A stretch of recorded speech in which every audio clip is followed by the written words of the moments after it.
I stood motionless on the edge of the dance floor, the echo of clinking champagne flutes bouncing off marble walls, as my daughter-in-law's voice sliced through the music. "Leave, you're embarrassing." Her words hung in the air like perfume and poison, heard by no one, and felt by everyone. My son didn't flinch, didn't speak, didn't stop her. After funding their wedding, after signing the deed to the house they flaunted, after raising him through recessions and sacrifice, I was now the woman who needed to disappear quietly. All right, before we dive into this crazy story, do me a favor, subscribe and tell us where you're watching from. The room was soaked in laughter and polished pride, the kind that shimmered under chandeliers and tasted like imported champagne. Waiters floated past with silver trays of truffle bites and shrimp skewers. A jazz trio played softly in the corner, their notes dancing between clinking glasses and applause.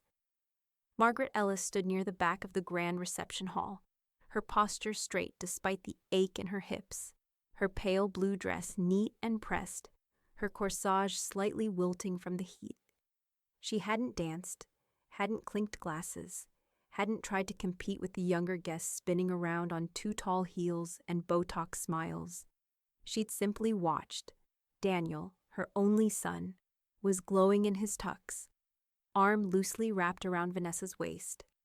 Vanessa, in her second designer gown of the evening, laughed with her friends as if she were already a queen and the entire city had bowed. Margaret started walking toward the head table, steady as ever. She wasn't in the way. She didn't interrupt a toast. She just waited for a natural pause, then approached with a warm smile. "Beautiful ceremony," she said gently, glancing at both of them. Vanessa leaned in, lips close to Margaret's ear. Her perfume was sharp and cloying, citrus and calculation.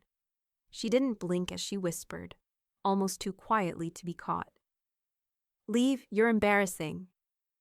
The words sliced clean through the air, short, surgical. Margaret blinked once. Daniel, her son, her baby boy she'd worked 2 jobs to support, looked away, not a word, not a defense, not even a flicker of discomfort, just silence. Chloe, seated 2 chairs down, caught it. She was 15 and sharper than most grown women, eyes narrow, jaw clenched, napkin twisted in her lap. Her gaze darted from Vanessa to her grandmother, to her father, then back again. She knew. She didn't need confirmation. Margaret straightened. She didn't respond, didn't cause a scene. She simply stepped back, her smile polite and measured. Her hands, always composed, didn't tremble as she clasped them together. Vanessa turned back toward the table, already mid-laugh with one of her bridesmaids, as if the moment hadn't happened. But Margaret knew better. Some women weaponize silence better than slurs. She turned away, walking toward the refreshment table where Sylvia waited, drink in hand, eyes hard. "I saw," Sylvia murmured. "Every word." Margaret didn't answer. "She doesn't know whose pen signed the mortgage on that house she's parading around in," Sylvia added, tone dry as gin. Margaret tilted her head. "She'll remember soon enough." A few feet away, the DJ encouraged the guests to grab dessert. The cake, 4 tiers, white fondant, gold brushstrokes, was being wheeled out. Someone whooped, flashbulbs popped. Vanessa turned to the crowd with a practiced smile and clapped her hands. Margaret stepped away from the hum, drifting toward the far wall, where empty cocktail tables stood like islands. She passed by clusters of women discussing fabric weights and honeymoon destinations, men comparing bourbon brands. She didn't stop. At a small table near the corner, she set down her clutch and reached for a glass of champagne, lifting it just high enough to watch the bubbles dance against the rim. It sparkled, effervescent and fleeting, just like Vanessa's place in her home. Behind her, the photographer instructed the couple to kiss. Margaret didn't look. She took a small sip, then turned her eyes slowly toward the head table, toward the woman in white who'd whispered her worth into nothing. And with the same restraint she used to balance an entire household budget on one income, she smiled. Thin, knowing. Chloe, still seated, caught it from across the room and smiled back. Margaret lifted her glass again, not in toast, but in silent acknowledgement. The music swelled, the crowd cheered, and Vanessa leaned into Daniel's side like she owned the room, the moment, and the man beside her. She didn't realize the only thing she truly owned was a countdown. Margaret kept her smile, the same one she'd worn for every quarterly review and funeral since 1987. It was polite, practiced, and quiet enough to make people underestimate her. That was always the mistake. They assumed silence meant surrender. The jazz trio launched into an upbeat swing number as servers passed out cake slices. Around her, guests clinked forks and glasses. A woman in sequins leaned over and said, "Can you believe this place?" Vanessa really went all out. Margaret nodded like she agreed. Like the glittering hall, the band, the multi-tiered dessert table hadn't been made possible by her money, carefully saved over years of doing her own taxes, repairing her own roof, and saying no to vacations. Chloe appeared at her side without a word and slipped her hand into Margaret's. No grand gesture, just the squeeze of someone who had seen enough to know it mattered. "She didn't mean it," Chloe whispered. Margaret's smile didn't break. "Yes, she did." Chloe's fingers tightened. Across the room, Vanessa moved like the star of her own show, gliding from table to table, her laughter high and bright, almost theatrical. She kissed cheeks, complimented earrings, bragged about custom flowers shipped in from Charleston. Her smile never faded, but every now and then her eyes flicked toward Margaret, scanning, checking, like she wasn't fully convinced Margaret had taken the hint. Margaret turned slightly, making sure Vanessa saw her lift a second glass of champagne. Sylvia drifted over, wearing a frown and a pair of low heels that matched her mood. "That girl walks like she's 2 inches off the ground." "She's confident," Margaret said, tone even. "She's cocky," Sylvia corrected. "And cocky people forget where their ceilings are." Margaret raised her glass in mock toast. "So I'll remind her." Sylvia lowered her voice. "You know what you need to do." Margaret glanced sideways. Sylvia's eyes gleamed. "Start writing." Margaret said nothing, but inside, something shifted. It was small, a click, not a roar, a turning key, the kind of quiet decision that didn't scream revenge, but promised it. She set her glass down, wiped her hands on her napkin, and walked toward the back exit. Not to leave, just to breathe. A hallway lined with wedding photos of strangers offered her a stretch of quiet. Margaret pulled out her phone, not to check messages. She opened her notes app and titled a new entry, "Exit Strategy." She typed only 2 words beneath it. "Asset list." Then she heard it. Vanessa's voice carried lightly from the other side of the open double doors. "And of course it's our home now. Gorgeous little place. We just made it official before the wedding." Margaret stopped. Another woman laughed. "You mean the one with the white porch columns? It's picture perfect. I'd kill for that layout." "Oh, it's ours now," Vanessa replied, just a touch too loud. "Full ownership. Took forever, but worth it." Margaret's breath didn't hitch. Her spine didn't straighten. She simply turned around and walked back into the reception with the grace of someone who'd just remembered exactly where her power lived. Chloe spotted her and moved to rejoin her. "Everything okay?" Margaret leaned in and kissed her granddaughter lightly on the cheek. "Just fine."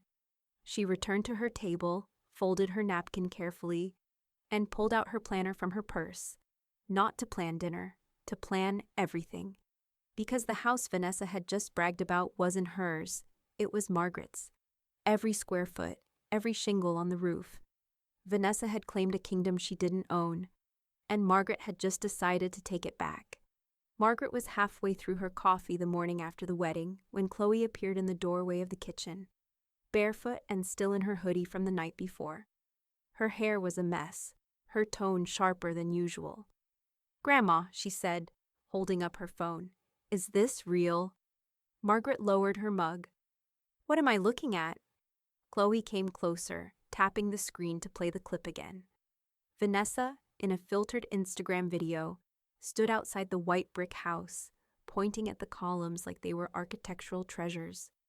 "Our first morning in our forever home," Vanessa cooed into the camera. Can you believe it? All ours. Fully paid off. No more landlords, no more leases. Just ours. Chloe paused it. Did you sell it to them? Margaret didn't answer right away. She stood and walked to the drawer beneath the calendar, pulling out a manila envelope. She laid it on the counter like a card in a poker game. Open it. Inside were the deed papers, official, notarized. Margaret's name was there, clear as sunlight. No co-owners, no lien holders, no transfers. Just her signature. Chloe blinked. But Vanessa's acting like... She doesn't know, Margaret said, voice calm. Or she thinks she knows. Chloe sat down. Did you ever promise it to them? Margaret smiled faintly. I let your father rent it, month to month. Never once late on payments, but nothing's ever been promised. Chloe leaned back in the chair, slowly realizing what Vanessa's post meant. So she's lying. She's building a fantasy, Margaret corrected. One she'll have to wake up from. Just then, Sylvia let herself in through the side door like she always did. You see that little PR stunt on her Instagram, she said, holding up her own phone. I haven't seen delusion that bold since a buyer tried to claim 2 homes during escrow. I saw it, Margaret said. So did Chloe. Sylvia set her bag on the table. It's cute now, but it won't stay cute. Bragging leads to paperwork. Paperwork leads to lawyers. You need to cut off assumptions before they become expectations. Margaret crossed her arms. You think she'll push that far? She's the type who thinks effort equals ownership. The more she scrubs the floors, the more she thinks the deed should change hands. Margaret looked down at the envelope. Then it's time I made sure the legal ends are triple-stitched. Sylvia leaned in. Start by making sure utility bills are still in your name. You want a paper trail? That's the one that gets challenged first in court. That suggestion struck Margaret like a match to dry leaves. She hadn't checked the mail pile in over a week.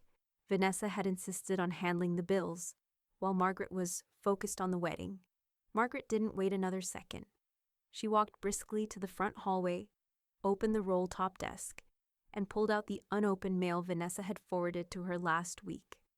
It was a tidy bundle, too tidy. She slit one envelope open with a letter opener, gas company. Her name was nowhere on it. Next, the electric bill. Same story. Listed account holder, Vanessa Ellis. She opened a third from the water department. Forwarded address, Margaret's own. But the service address was still the house Daniel and Vanessa lived in. Each bill had been changed quietly. No permission, no heads up. Just a slow replacement of her name with Vanessa's. A soft erasure. She brought the stack back to the table and spread it out like a poker hand again. Only this time, the bluff wasn't hers. Utilities are in her name, Margaret said. Sylvia whistled low. She's making moves. Hoping you're too old or too nice to notice. Chloe's eyes narrowed. What are you going to do? Margaret folded the bills, slid them into her planner, and buttoned the flap shut. I'm going to remind her, she said, that the name on the envelope doesn't match the one on the title. And this time, when Vanessa tried to take the house, Margaret would be ready to take her down with it. Margaret laid the folder flat on her kitchen table, like a weapon being cleaned before use. The morning sun filtered in through the blinds, casting soft gold across the crisp edges of paper that bore her name. Printed, notarized, embossed in legal weight. Deed, lease, tax receipts. Copies of everything she had filed when she bought the house outright 10 years ago. No mortgage, no co-signer, no loophole. Her fingerprints were all over it, metaphorically and literally. She didn't just pay for that house. She had built it, line by line, with spreadsheets, compound interest, and decades of disciplined saving. She had bought it not as a luxury, but as a buffer for Daniel and Chloe after the chaos of his divorce. A buffer, not a gift. Now Vanessa was using that buffer like it was her kingdom.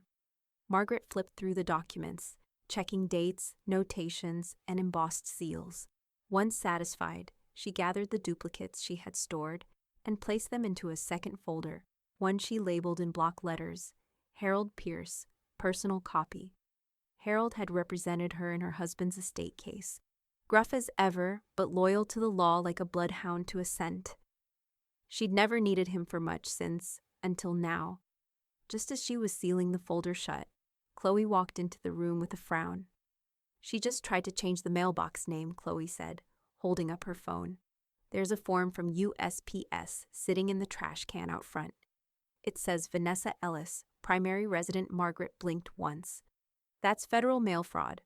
She filled it in by hand, Chloe continued. Signed it and everything. Margaret picked up the phone and took a photo of the screen. Print me that. Across town, Vanessa was busy at the bank. Margaret learned about it only 2 hours later, when she received an email alert from her paperless utilities account. Request to update billing contact name received. The electric, the gas, water, all queued for change. She called the utility company directly. Yes, ma'am, the rep said over the line, typing. There were name change requests submitted online earlier this week. In whose name? Margaret asked calmly. Vanessa Ellis. And whose name is on the account? Margaret Ellis. You're the current owner of record. Margaret smiled slightly. Let's keep it that way.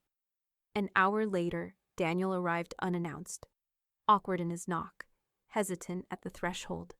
Hey, Mom, he said, stepping inside with his hands in his pockets. Vanessa told me you were upset. Margaret motioned toward the table. Sit. He did, slowly. She's just trying to make things smoother, he offered. It's easier to manage the bills if they're in her name. Nothing's easier about fraud, Margaret replied, cool as steel.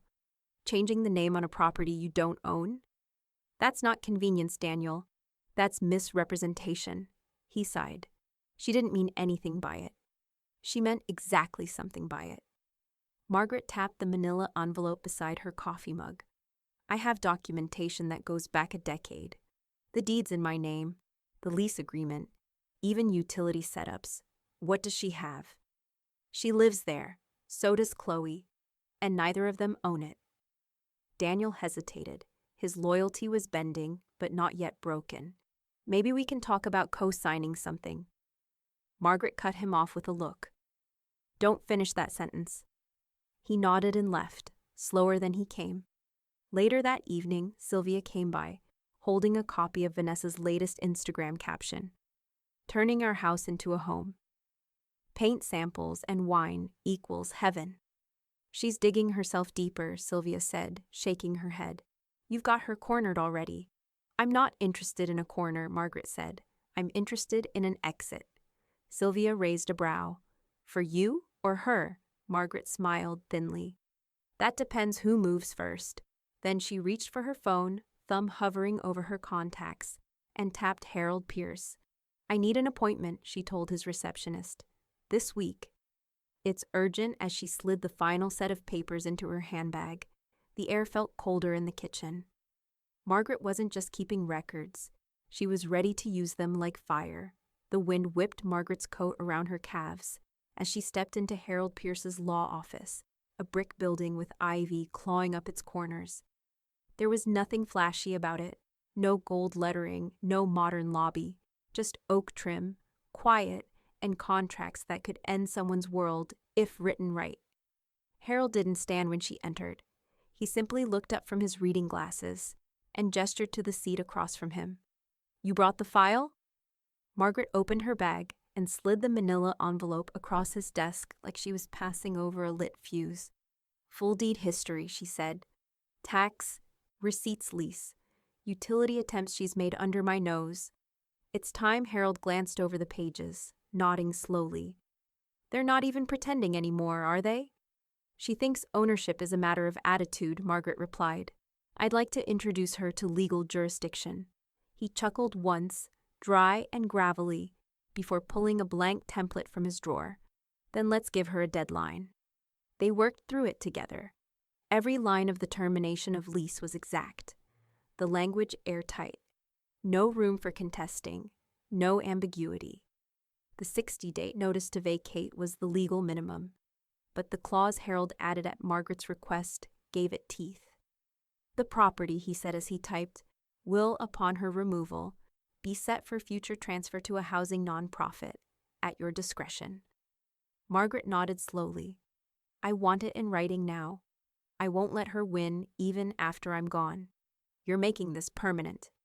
She made it personal. Harold paused. You sure you want to give the house away? You could sell it. Profit. Margaret stared out the window for a moment. I don't want profit. I want peace. By the time she left the office, her shoulders felt lighter, her legs steadier.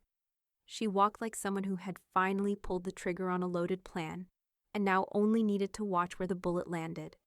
When she got home, Chloe was waiting on the porch steps with her phone in hand and an unreadable look on her face. Where were you? She asked. Dad said Vanessa was looking for you earlier. I was looking out for myself, Margaret replied, brushing a leaf from her coat sleeve. Chloe stood, following her into the house. Did you meet with the lawyer? I did. Chloe hesitated in the hallway. Did you do it? Did you really start the process? Margaret turned to her, eyes calm but unflinching. In 60 days, they'll be packing. For a moment, Chloe didn't respond. Then her whole face split into a grin.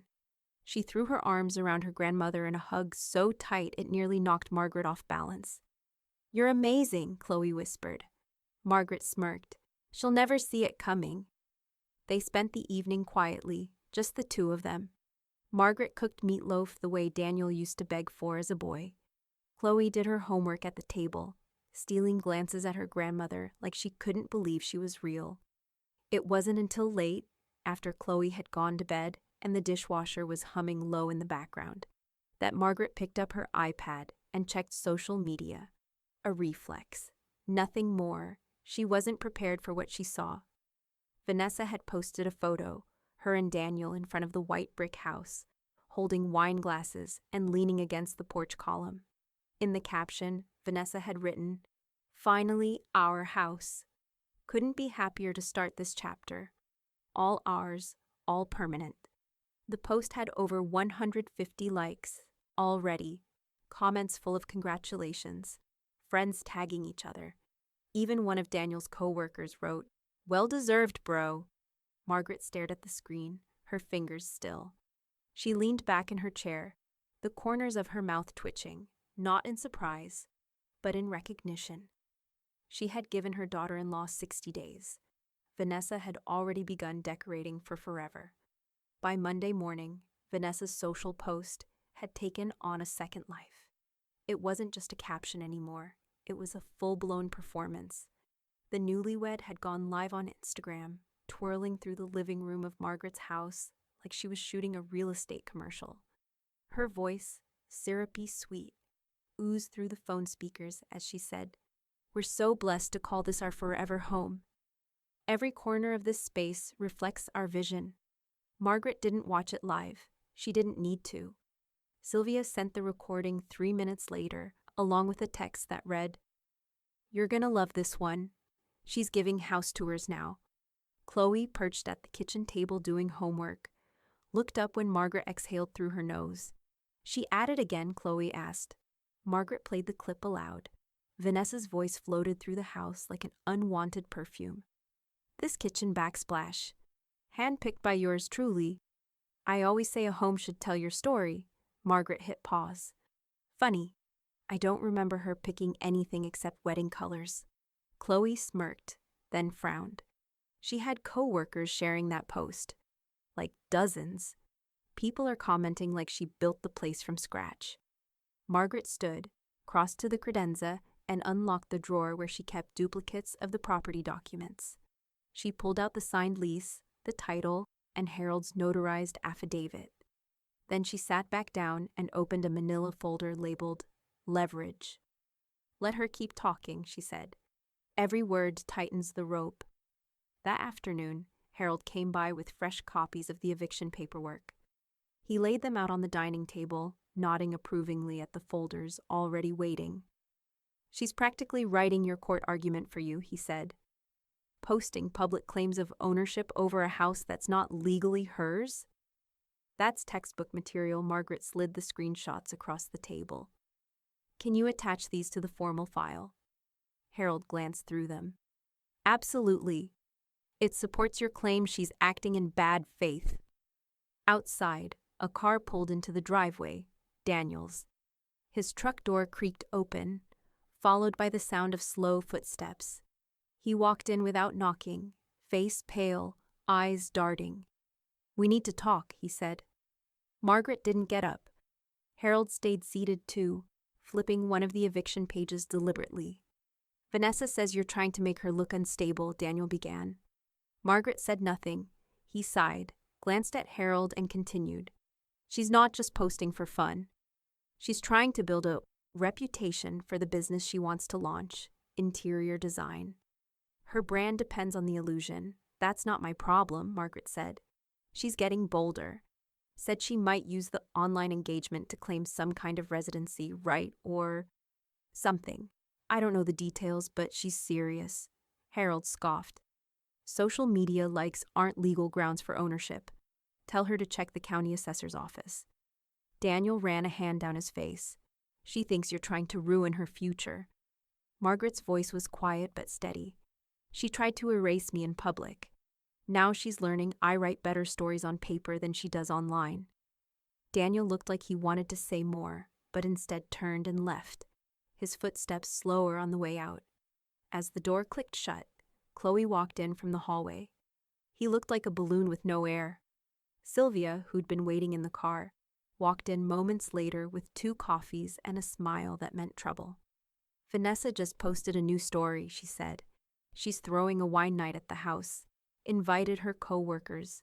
Called it her castle warming." Margaret didn't blink.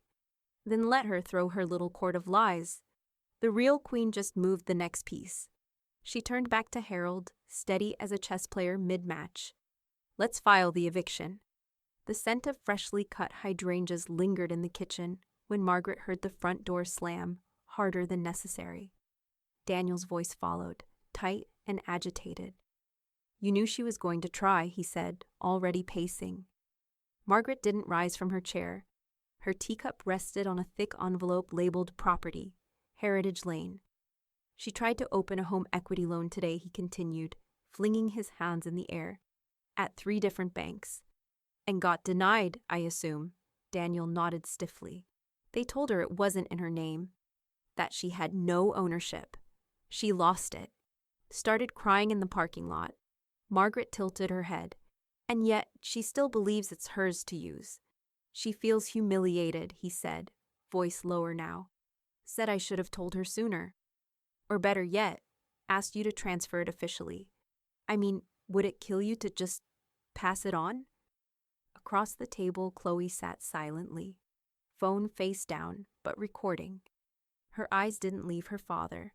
Margaret's gaze was steady, unblinking. "Why would I transfer a home I paid off with 40 years of work to someone who told me to leave my own son's wedding?" Daniel looked down. No answer. No defense. "She's under a lot of stress," he murmured. "She just wants to start her business, and that house, it's part of the plan." Margaret leaned back, folding her hands. "Control isn't granted through whining and wedding toast, Daniel. It's earned. I gave you both room. Not a throne," he swallowed hard. "She said you're trying to ruin her, that you're punishing her for being new." Chloe's voice cut through the tension like a wire. "She's not new. She's toxic." Daniel flinched. Chloe didn't. Margaret slowly stood and walked to the hallway cabinet. From the bottom shelf, she pulled another file, this one thinner, marked video proof. "She wants control," Margaret said. "Let her keep acting like she has it."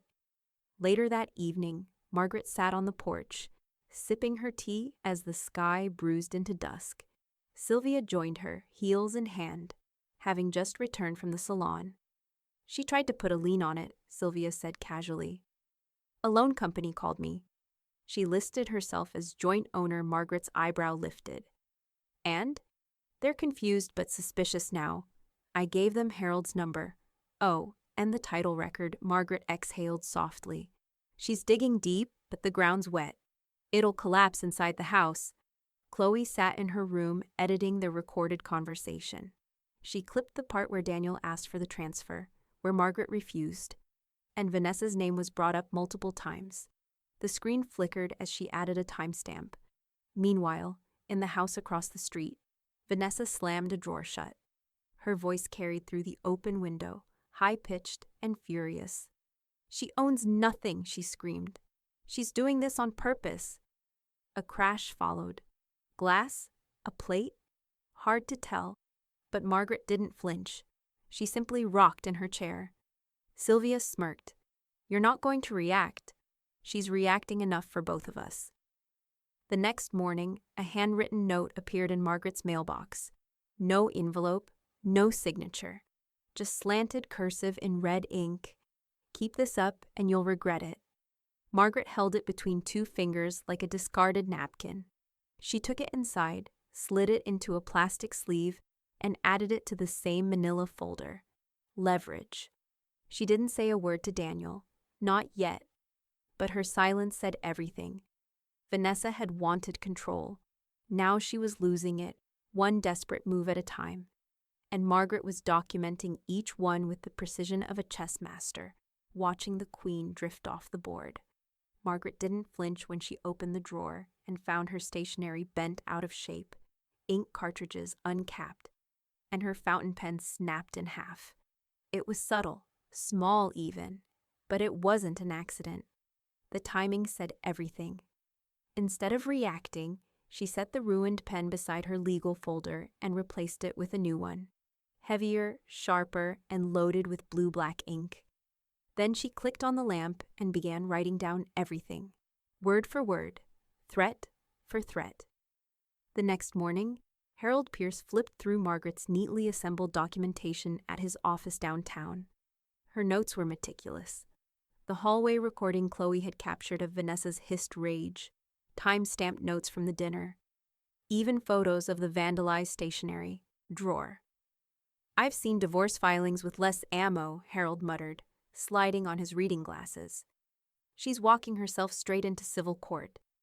"She thinks this is a bluff," Margaret replied. Her voice was calm, but her eyes held steel. "Let's teach her it's a move." He nodded once. "Restraining clause first, civil eviction second. The paper trail's strong. Add anything else she tries." That didn't take long.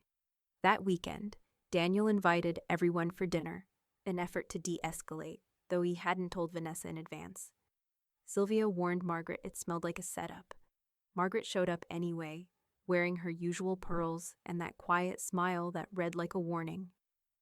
The dining room looked picture-perfect. Rosemary chicken, lemony green beans, fresh cornbread.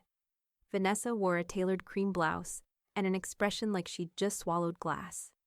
"Glad you could make it," she said through tight lips. Margaret nodded once. "I never turned down cornbread." The meal started civil enough, for about 7 minutes. Then Vanessa set her fork down and leaned forward. "Let's stop pretending," she said flatly. "You've made your point. You don't like me. You don't want me in your life. But this game with the house, it's petty." And cruel Daniel shifted in his seat, eyes locked on his plate. Margaret didn't blink. "You think protecting what's mine is petty. I think your pride is about to cost you a son." Chloe set down her glass. "Is that a threat?" "No," Vanessa said too quickly. "It's a prediction." Sylvia, seated next to Chloe, calmly unfolded her napkin. "Predictions usually don't come with teeth marks, dear." "You might want to dial it back." Vanessa stood suddenly, knocking her chair against the wall. "You people act like I haven't earned anything. That house is ours. We made it a home. You're just—" Margaret raised one hand. Quietly, slowly. "You finished?" she asked. Vanessa's chest rose and fell, fists clenched. "Are you?" Margaret didn't answer. She just turned to Daniel. "You should clear the dishes." Chloe, without a word, pulled her phone from her pocket. The voice memo was already running. That night, Margaret typed up a summary of the dinner, labeled it Incident Log 4, and added it to the growing digital folder she shared with Harold. By Monday morning, Harold filed the final paperwork. The restraining clause was woven into the eviction notice, signed, sealed, and ready. At 4:03 p.m., Vanessa answered a knock at the front door. A uniformed officer stood holding a padded envelope. "Vanessa Ellis?" he asked. She hesitated. "Yes? You've been served." She opened the envelope slowly. Her hands were steady until they weren't. Across the street, Margaret sat on Sylvia's porch, sipping a tall glass of sweet tea with lemon. Her eyes never left Vanessa's face. "What's the flavor today?" Sylvia asked. "Justice," Margaret replied. The knock came just after 9. Sharp, official. 3 raps that didn't wait for a polite answer. Margaret stood already at the window, coffee in hand, bathrobe crisp and tied like armor. The sheriff's cruiser idled by the curb, engine humming in the morning hush, sunlight bouncing off the windshield like a spotlight on justice. Chloe peeked from behind the curtain. "Is that it?" "It's time," Margaret said, setting her mug down. She opened the door before the deputy knocked again. The uniformed man nodded, hat tucked under his arm. "Ma'am, here to serve the eviction notice for the property at 2200 Tulip Grove. Signed and filed yesterday morning. Just need, acknowledgement of receipt." Margaret gestured toward the iron gate at the end of her walkway, where Vanessa's car shimmered like a smug afterthought. She's the one who needs it. As the deputy made his way up the drive, Sylvia arrived from next door with a travel mug and a spark in her eye. "You smell that? That's the scent of paperwork biting back." Across the street, blinds shifted. Neighbors noticed the uniform, the envelope. 1 or 2 phones came out. Vanessa opened the front door in silk pajamas and a smirk, brushing her hair over one shoulder like she expected admiration. Her smile cracked the moment she saw the seal on the envelope. "Eviction? Are you out of your mind? This is my house." The sheriff didn't flinch. "You've got 60 days to vacate. This includes use of the garage and backyard. Any attempt to tamper with locks, damage the property, or refuse to vacate will result in legal enforcement." "This is a joke. Daniel," she shrieked over her shoulder. "Get down here." Daniel emerged seconds later, shirt half buttoned, confusion bleeding into disbelief. "What's going on?" "Ask your mother," Vanessa spat, the envelope crumpling in her fist. Margaret stepped forward, her voice calm as marble. "You said I was an embarrassment. You told me to leave my son's wedding. Now it's your turn." Daniel looked like he'd been slapped. "Mom, come on, isn't this extreme?" Margaret met his eyes without flinching. "I own the home. I rented it to you, not her. She's never been on the lease." "You can't do this," Vanessa hissed, fury curling the edge of her voice. "We just remodeled the bathroom. We installed security. We planted that fig tree." "And none of that changes the deed," Margaret cut in. "You didn't ask permission for any of it. That's called improvement without approval." Chloe stepped beside her grandmother, arms folded. "Read the name on the mailbox, Vanessa. It was never yours." Sylvia snorted softly, loud enough to cut. Dream homes built on borrowed dirt tend to collapse. Neighbors gathered like silent jurors, whispering, watching. The humiliation simmered across Vanessa's face, like boiling water trapped beneath skin. She threw the notice to the porch floor. "You'll regret this," she snarled. "We'll fight it in court. I'll make sure you regret ever crossing me." Margaret turned without a word, the morning sun hitting the side of her face as she walked back to her porch. She didn't slam the door. She didn't need to. Power didn't shout. Inside, she sat with Chloe and Sylvia at the kitchen table while the deputy returned to his cruiser. "She's going to sue, isn't she?" Chloe asked. "She'll try," Sylvia said, tearing a packet of sweetener into her coffee. "And she'll lose." Margaret's gaze lingered on the envelope Vanessa had left behind. It fluttered slightly in the wind, resting like a warning on the porch tiles. "Let her fight," Margaret said finally. "Let her walk into court, swinging. I've got something better than rage." Chloe arched an eyebrow. "What's that?" Margaret smiled faintly. "Proof." And as Vanessa slammed the door across the street, rattling glass and scents with equal force, Margaret rose from the table, already reaching for her lawyer's number. Because the deed wasn't just in her name, the future was too. The courtroom's fluorescent lights buzzed softly overhead, a pale imitation of the storm that brewed inside. Margaret sat at the plaintiff's table in a navy blue blazer and calm resolve, hands folded neatly atop a leather portfolio. Across the aisle, Vanessa shifted restlessly in a white blouse, and smugness, turned sour.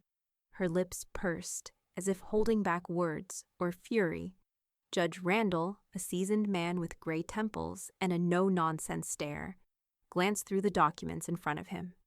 "We're here regarding Ellis versus Ellis," he said, eyes flicking from Margaret to Vanessa. "Over lawful tenancy and ownership. Defendant contests the eviction on grounds of implied transfer. Plaintiff, proceed." Harold Pierce stood, thick-framed glasses sliding down his nose. "Your Honor, we submit the original deed, fully notarized and recorded in my client's sole name. We also submit the month-to-month lease that was never formally updated or extended beyond its original terms." He passed the folder to the bailiff. Vanessa's attorney, a young man with a sleek suit and thinning arguments, attempted to object. "There's evidence, social posts, verbal discussions, and shared expenses indicating—" "Evidence of what?" Judge Randall cut in. "Ownership or wishful thinking?" Margaret allowed herself the faintest smile. Daniel sat behind Vanessa, his posture sinking deeper into the bench with every word. He didn't speak. He didn't even blink. Harold cleared his throat. "Additionally, Your Honor, I have signed affidavits from the utility companies stating the recent change requests were rejected for lack of legal authority." The judge peered over the documents, brow lifting. "It's all here in black and white." No ambiguity. Vanessa leaned toward her lawyer, whispering frantically. He shook his head, lips pressed into a thin line. Then he stood. "Your Honor, my client wishes to withdraw our objection to the eviction at this time." "Smart move," Sylvia muttered under her breath from the gallery, just loud enough for Chloe beside her to giggle. The judge nodded. "Objection withdrawn. Eviction stands." He flipped a page. "Defendant is hereby ordered to vacate the property within 30 days. No extensions, no exceptions. Any attempt to interfere with ownership will be met with contempt." Vanessa's face, flushed with indignation, crumpled like a wet napkin. Her hands clenched in her lap as she glared across the aisle. Margaret stood slowly, buttoning her blazer with precise control. Her voice didn't rise, didn't waver. "Embarrassed enough. Now, Vanessa?" The courtroom fell into a hush so thick it might as well have been velvet. Even the judge didn't interrupt. Vanessa didn't respond, not with words. Her silence was an admission, bitter and choking. Outside the courthouse, the sky had begun to drizzle, a soft Tennessee mist casting a reflective sheen over the pavement. Chloe walked beside her grandmother, clutching her umbrella like a trophy. "They always underestimate you," Chloe said quietly. Admiration twined into every syllable. Margaret simply replied, "Let them." But as they stepped off the curb, Harold caught up, file still in hand. "The court's done its part," he said. "Now she'll play her last card." Margaret gave a knowing glance. "And I'll be ready."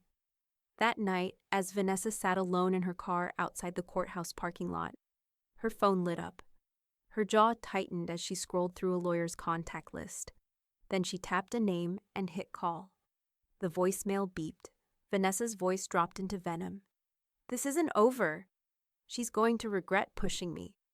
The morning cracked open with a sky as gray as Vanessa's mood. The moving truck backed into the Ellis driveway with a low groan, its gears grinding like reluctant acceptance. Across the street, a curtain twitched. The neighbors were already watching. Vanessa stood stiff on the porch, arms crossed, wearing oversized sunglasses that failed to hide the puffiness under her eyes. She barked instructions at the movers, her voice high and clipped. Her manicured fingers trembled as she pointed at boxes labeled kitchen and master bedroom. Daniel hovered behind her, hands shoved into the pockets of his blazer, his mouth a flat, defeated line. He looked like he'd swallowed something bitter and didn't know how to spit it out. He didn't speak, didn't meet anyone's gaze, and certainly didn't defend his wife. He had become a shadow of the man who once danced at that wedding reception with a champagne glass in hand. Chloe, phone in hand, stood at a safe distance behind a neighbor's hedge. Her lens focused on Vanessa, dragging a rolling suitcase down the steps, tripping once, catching herself with a curse. She whispered to herself, "For the record," and hit record. The camera caught everything: the bags, the bruised pride, the irony. Inside the brick ranch home, Margaret sat by the window with a lukewarm cup of tea. Her robe tied neatly, her hair pinned in soft gray waves. She didn't blink as the boxes piled up outside. The television was off. She didn't need noise today. She had satisfaction. And the quiet was louder than any applause. Sylvia slid into the armchair beside her, holding a fresh scone wrapped in foil. "You see her trip on that bottom step?" she asked with a wicked smirk. Margaret didn't smile. "She's been tripping over her own lies since day one." "Still," Sylvia said, peeling back the foil and tearing a piece, "this part is poetic. She called you embarrassing, and now she's boxed up like clearance furniture." Harold arrived an hour later, leaning on his cane and nodding toward the street. "Truck's halfway full.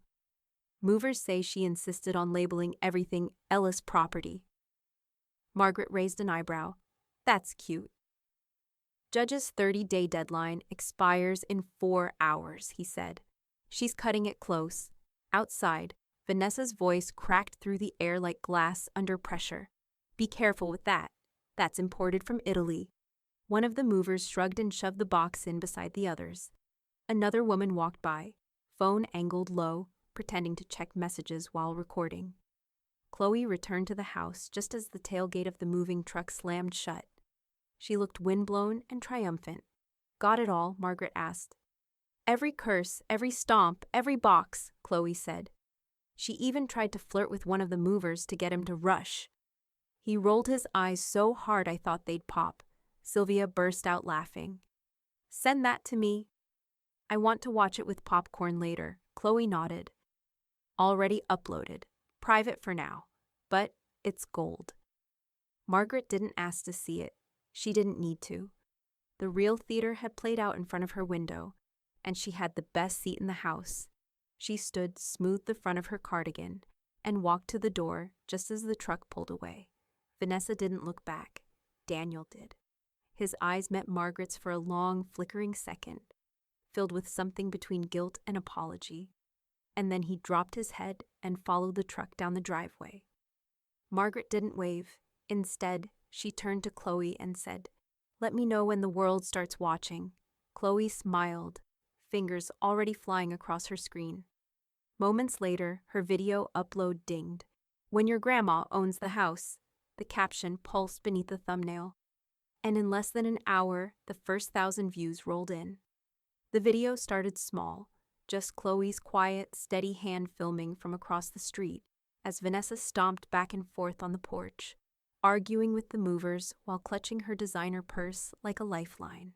The afternoon sun glared off the hood of the moving truck, casting long shadows across the lawn as boxes piled up like monuments to delusion. Chloe added a caption in bold white text across the top. "When your grandma owns the house." By the time Margaret sat down with her morning tea the next day, the video had spread like spilled gasoline meeting a match. It was all over local Facebook groups, Twitter, TikTok. The comment sections buzzed with strangers' laughter, disbelief, and poetic justice.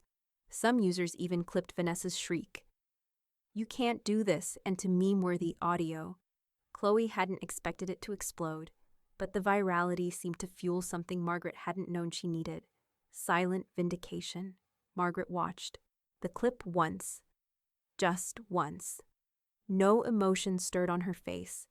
Her hand stayed steady as she stirred honey into her tea. She didn't flinch at Vanessa's screeching or Daniel's blank, blinking stare. She simply pressed pause and closed the app, as if she were done folding laundry. Her silence said more than any response could. Meanwhile, neighbors had started whispering. It wasn't subtle. On morning walks, Margaret noticed how people gave her nods now. Respectful, wary, or curious. The mailman lingered longer, trying to act casual. And even the grocery clerk raised an eyebrow when he handed her the receipt. "You're her?" he finally asked. "Depends which her you mean," Margaret said coolly, bagging her tomatoes. Back at Daniel and Vanessa's temporary rental, a bland, half-furnished 2-bedroom with no central AC. Tension built like storm clouds. Vanessa stormed from room to room, hissing into her phone, pacing like a caged animal. Daniel sat on the couch, shoulders slumped, scrolling through comments on his phone. Vanessa's face when the sheriff knocks is Oscar-worthy. He read aloud bitterly. We're a punchline now.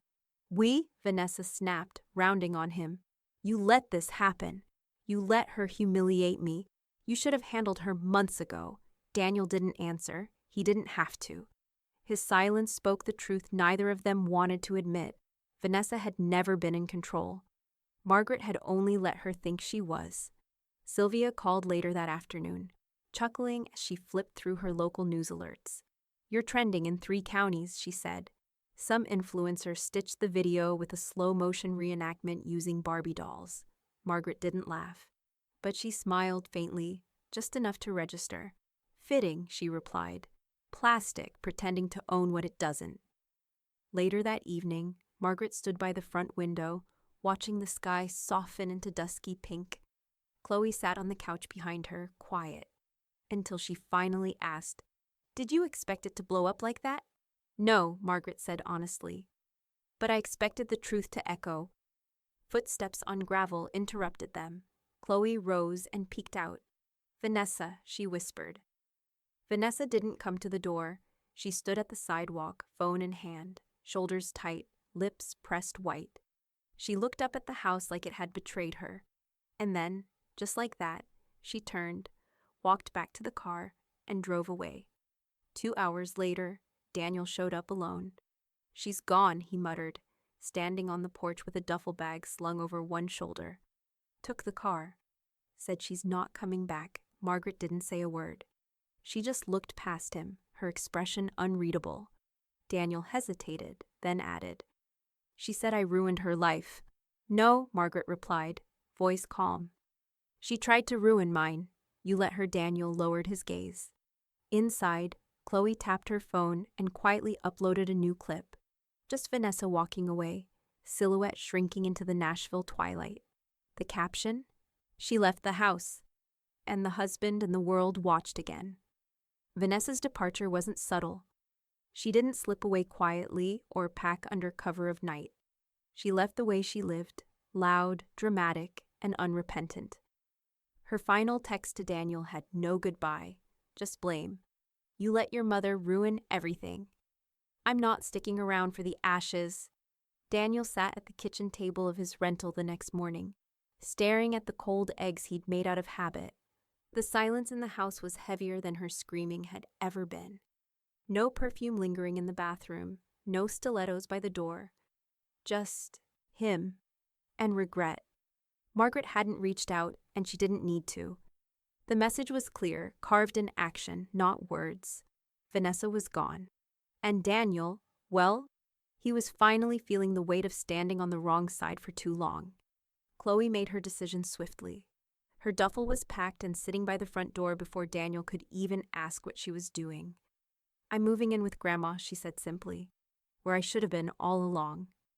Daniel didn't argue. He looked at her, this sharp, wise 15-year-old, and nodded once. Tell her I'm sorry, Chloe raised a brow. You tell her? Back at the Brick Ranch home, Margaret watched Chloe walk in with her bag, settle her sneakers by the door, and breathe like she hadn't in months. Margaret didn't say welcome. She didn't have to. Instead, she opened the fridge and asked, Mac and cheese or pot roast tonight? Both, Chloe grinned. Across town, Harold Pierce leaned back in his office chair, a thick file open on his desk. The ink was still fresh on the papers Margaret had signed that morning. The house, was no longer hers. Not legally, anyway. She'd transferred it to a local women's housing nonprofit, effective immediately to be used as transitional shelter in a year's time. The current lease was ending after all. You're sure? Harold had asked, scanning the paperwork one last time. Positive, Margaret said. Let something good grow where rot used to fester. Harold chuckled. You've got your gravestone quote ready, don't you? I'm not dying yet, she said dryly. But when I do, I want this in the footnotes. Later that afternoon, Sylvia stopped by with a 6-pack of root beer and a devilish grin. Heard Vanessa's shacking up with a friend across town. Rent-controlled, 1 bedroom, no dishwasher. She popped a bottle cap with her ring and added, "Now that's a clean break." Margaret leaned back in her chair on the porch, sipping slowly. The sun dipped low, golden light filtering through the trees. Chloe sat nearby, sketching quietly. "You did it," Sylvia said. "I didn't just do it," Margaret replied. "I ended it." For good, Sylvia nodded. "And Daniel?" Margaret's face didn't change. "He'll find his spine one day. If not, it's his burden to carry inside." The phone rang. Chloe answered, listened, then turned toward the porch. "Grandma, there's a reporter on the line. Wants to talk to you about housing justice." Said you made waves. Margaret took the call without flinching. "This is Margaret Ellis," she said into the receiver. The reporter's voice was upbeat. "We're running a feature on innovative property solutions and community stories. I heard about your case, about the eviction, the viral video, the donation. Would you be open to commenting?" Margaret paused, letting the silence stretch just long enough. "I might," she said slowly, eyes settling on the framed deed transfer resting against her hallway wall. "But you better bring a notepad. It's a long story." The newspaper hit porches and coffee shop counters by sunrise. The Courier's Sunday edition didn't usually cause a stir, but this headline stole attention like thunder on a quiet morning. "Widow evicts greedy bride. Nashville property drama. Ends with a lesson in legacy." Margaret Ellis read it while sipping her black coffee at the kitchen table, the papers spread neatly in front of her like an old friend. Chloe sat beside her, eyes wide as she scanned every word. "They got everything right," Chloe whispered, a smile curling at the corner of her lips. "Even the quote about the deed." Margaret nodded once. "I chose my words carefully." The reporter had asked thoughtful questions about ownership, about rights, about knowing when to act. Margaret hadn't given them gossip. She gave them something better: clarity, dignity, and a pointed reminder that silence does not equal surrender. Now, her story wasn't just hers. It belonged to anyone who'd been underestimated, dismissed, or whispered out of their own narrative. Sylvia marched in not long after, clutching 3 copies of the paper under one arm and a stack of pastries in the other. "I told you," she declared, slapping the top copy on the counter. Above the fold, full color, and that headline, "Chef's Kiss." Margaret raised an eyebrow. "Bit theatrical, don't you think?" "Oh, please," Sylvia huffed. "If Vanessa had gotten her way, she'd be sipping wine on your porch right now, pretending she earned it." "Let them see the truth for once," Harold called by mid-morning. He didn't talk long, he never did. But his message was simple. The non-profit transfer's locked and filed. The article only strengthens your stance. "Your name's secure, Margaret. Good," she said. "That's how it should stay." By Monday afternoon, whispers in the community had turned into conversations. A local councilwoman emailed to invite Margaret to speak at an upcoming housing fairness panel. A neighbor dropped off flowers. A woman at the pharmacy gave Margaret a knowing nod.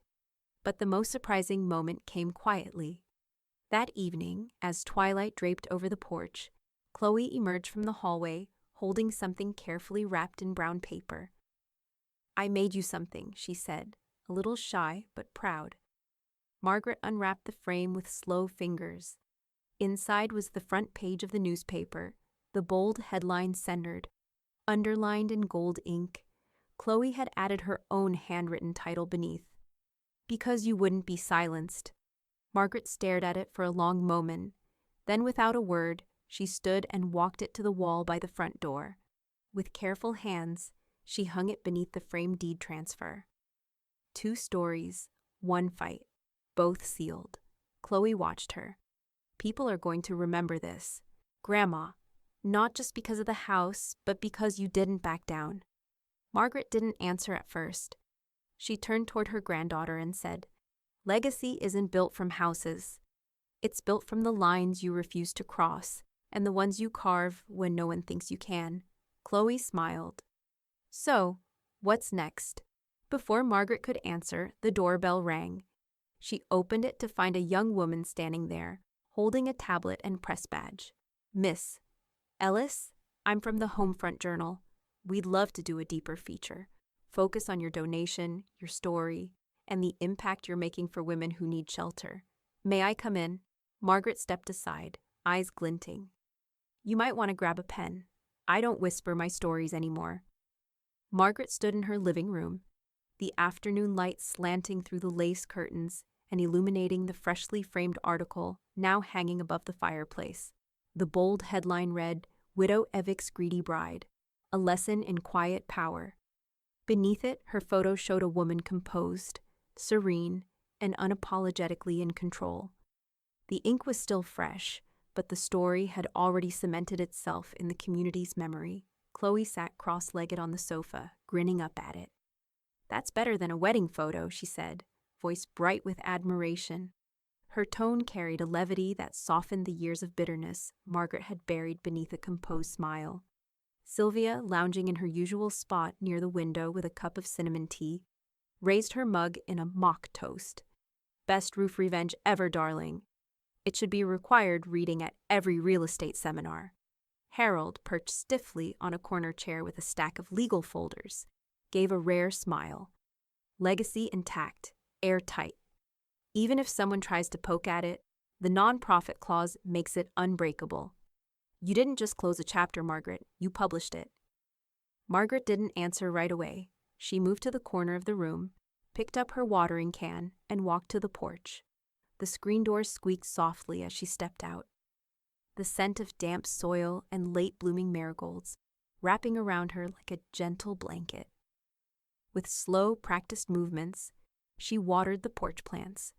Her grandmother's ivy, the basil Chloe had planted in spring, and a pot of sunflowers that had somehow thrived despite Tennessee's erratic heat. Birds chirped from the trees lining the property, their songs layered over the distant hum of lawnmowers and the occasional whoosh of passing cars. Peace had a sound, and Margaret was finally hearing it again. Behind her, she could faintly make out Chloe humming from inside, flipping pages of a scrapbook. The one titled, "You're My Future."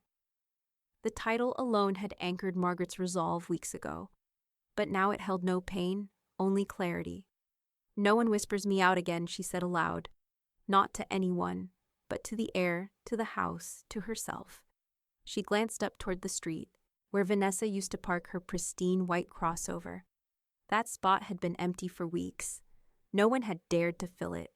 Even the grass there looked reluctant to grow back, as if nature itself agreed that some things shouldn't return. The mailbox creaked as the carrier slid something through. Margaret walked down the steps, her sandals brushing over the freshly swept concrete. She pulled out a few envelopes, ads, a non-profit thank you letter, and a real estate magazine featuring her home as a case study in protective ownership. Inside, Chloe was now taping a Polaroid to the corner of a page. "Grandma, come look," I added the moving truck photo. "It's my favorite." Margaret chuckled under her breath. "I'm not sure Harold would call that legally tasteful." "It's not for court," Chloe grinned. "It's for us." Margaret crossed the threshold again, her plants watered, her name protected, her home secure. The walls didn't just hold memories now, they held triumph. Every photo, every creak in the floor, every framed newspaper clipping whispered something different than before. Not sadness, not survival, but victory. She looked once more at the article hanging proudly above the fireplace. "At my son's wedding," my daughter-in-law whispered, "Leave, you're embarrassing." So I left her without a roof over her head,